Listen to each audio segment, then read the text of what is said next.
Hey y'all, it's Natalie, and it's time for another acrylic stash bust where I play along with my friends Nicole and Jennifer and Jessica sometimes, and we bust through our stashes of acrylic. You can see right there, I have this wood veneer piece from Not Just for Boys Kit Club that I'm going to use. It's a nice little circle. It's like a slice of a log with some trees and some forest animals around the edge, and so I'm going to use it as part of my title. I'm also going to use the Simply the Best collection from Paintbrush Studio, and I'm playing along with Scraptember today, which the theme for today is multiple photos. So I'm using 3 pictures. I am hand cutting some alphas from some really sturdy white cardstock on my desk. And so I am going to make the word lost, and the O will be the wood veneer piece that is the focus of the layout. And so I'm hand cutting white cardstock for the L, the S, and the T. So I kind of like get it how I want it. It looks a little wonky, and that's cool. I'm going to distress it. And then I have an idea that I want to super distress it and then kind of have another layer of the same letter behind it so that you can see it with the same color. So here you see me cutting duplicate alphas. I'm not sure if that makes sense what I just said, but hopefully it'll come together and you'll like it. I really like the end result. It's a little bit hard to see even while I'm doing the video, but in the close-up photos at the end, you'll really be able to see, like, it's all white on white, but it's like a really impactful idea. And so I think it helps to really pop off of this wood grain paper. It kind of helps bring out the bright whites that we know and love from Paintbrush Studio. I'm using that Simply the Best. So I spent a lot of time distressing, and you can see me here. I use my page distresser, that little round tool there, and then I'm using this really kind of sharpish Cricut tool. And so the bottom letter, I'm just kind of like roughen up the edges like I normally do, like with a very light distress. And then that top one, I am like taking out some aggression on homeboy. Like, it was not a great day of work, and I'm going at it. Rough week. We're gonna doctor that sucker up. I also am using my my tiny attacher to add a little bit of interest with a few staples on each one, and then I'm sticking it down, not adhering it all the way to the edges. I'm not using any wet glue, just using my tape runner, and then going around again once I have it stuck to the bottom layer and pulling it up, distressing additional edges, like making sure the edges are rolled up so you can kind of see the bottom layer all the way around the alpha. And I'm not going to make you watch me do all 3 letters, but it took a good minute. It was a lot of work of distressing there, but I'm really happy with the end result. So there you can see, excuse me, and I'm going to kind of overlap the alphas with that wood veneer piece, and I'm going to layer my photos in the bottom like so, kind of touching each other a little bit. And I'm going to go off. Well, I decided put a piece of a white circle behind the wood veneer so you can see a pop of white through there as well.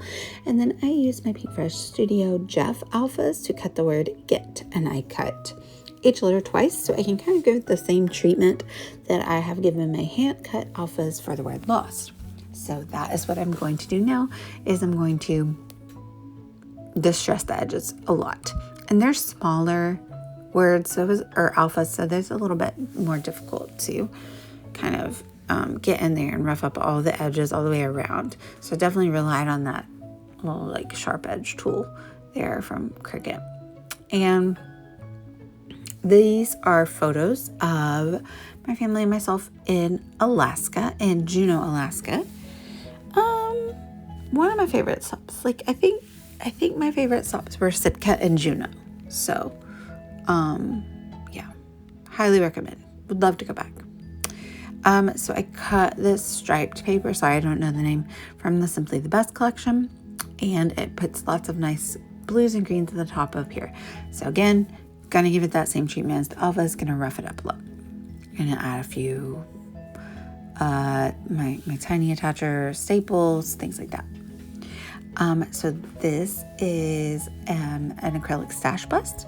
I think Nicole and Jennifer are both playing along today, so check out their channels. I'll link them down below. And I'm also adding this to the Scraptember playlist for today. Like I said, it was a multi-photo. So honestly, I love multi-photo layouts. So it'll be really fun to hop along today and see what everyone's made for their multi-photo layouts for Scraptember. Because, you know, of course we kind of moved to single photo layouts like a long time ago. Like, gosh, I'm going to go with 2009, 2010. And at least that's when I started doing them. And, you know, I still do that for sure. But I like to get multiple photos on a layout, even if it's kind of the same photo, but like a different pose.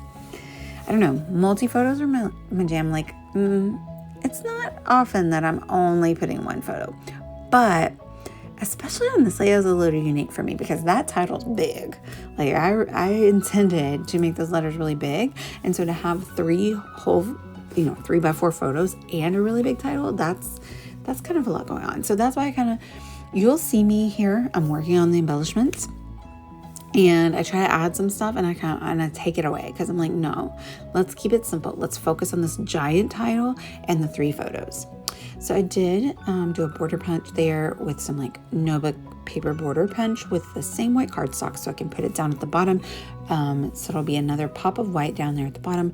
And then I went and I used my new Lawn Fawn die.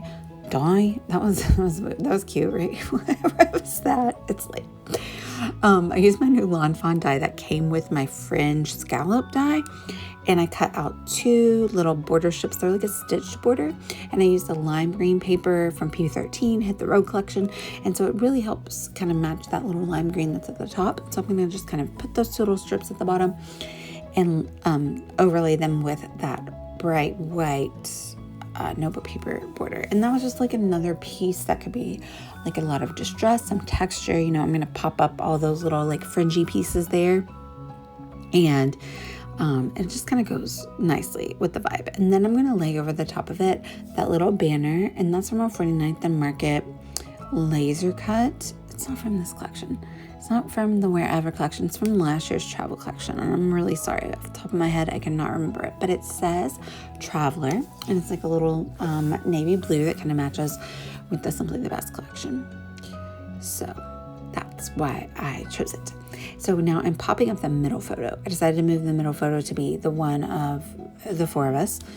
And it's just kind of a compilation of 3 of my favorite photos of us getting lost around Juneau. We rented a Jeep and we drove around the city, and it kind of took us around GPS and it told us about things. And it was a super fun day. Super great, super fun.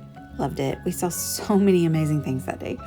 The photos of our hiking boots on like a, what do you call those things? Like a marker, like a geo marker. And that's at the glacier, the Mendenhall Glacier, is that right? And then our Jeep. So you can see I have my little border across the bottom. I'm sticking down the alphas at the top. So my whole title is complete. It is Get Lost. And now I'm going to pull out the embellishments and kind of work to see how I want to embellish. But like I said, I end up not adding a lot. Honestly, I could pretty much be done with it as it is now. But I did pull out a few of I think these are from the Tourist Mode collection from Pink Fresh Studio. So it goes really well with the Simply the Best collection. And I pull out that label. I'm going to put that Play More puffy sticker from the very old Pink Paisley collection. I don't even think Pink Paisley's around anymore. I'm going to use this one that says Get Outdoors. And I'm going to rough up the edges. And then I left this in here so you can see distressing go wrong. I'm using that, and don't underestimate me. It's real sharp. I've definitely cut myself with this tool before. Look what I did. I ruined my sticker. Well, I didn't really ruin it because I just come back in with my glue and I rub over where I kind of pulled up the paper. I pulled up a layer of the sticker. But then I still have to rough up the other edges. I can't leave them unroughed. So I'm just more careful. But I even, am distressing the edges of the stickers because I want everything to vibe and kind of give me the same look all across the page. So everything besides the photos is going to be distressed. So I go in and try to add these laser cut leaves, but I'm just like, no, that doesn't go with the vibe. Like I got the clear, crisp, even though it's distressed, it's the bright white, it's the labels, it's the pink fresh look. And I decided that the leaves, the foliage, if you will, was not with the vibe. So I did remove those laser cut leaves. I'm going to stick this sticker because it mimics one of the blue colors up the top. So I'm going to put that down just as another layering piece behind the photo. And then, I'm going to add a heart. And I go around and add a couple more little staples from my tiny attacher. I'm going to add another little heart over to make that a cluster behind the photo where I just put the little ticket. And we're going to call it a layout. That's where I was like, okay, stop now. I have a hard time sometimes knowing when to stop. So thank you guys for watching. Please like and subscribe. Check out Nicole and Jennifer's video. Check out all of the amazing talent that's doing Scraptember. It's so much fun. And thank you guys for watching. Bye, y'all.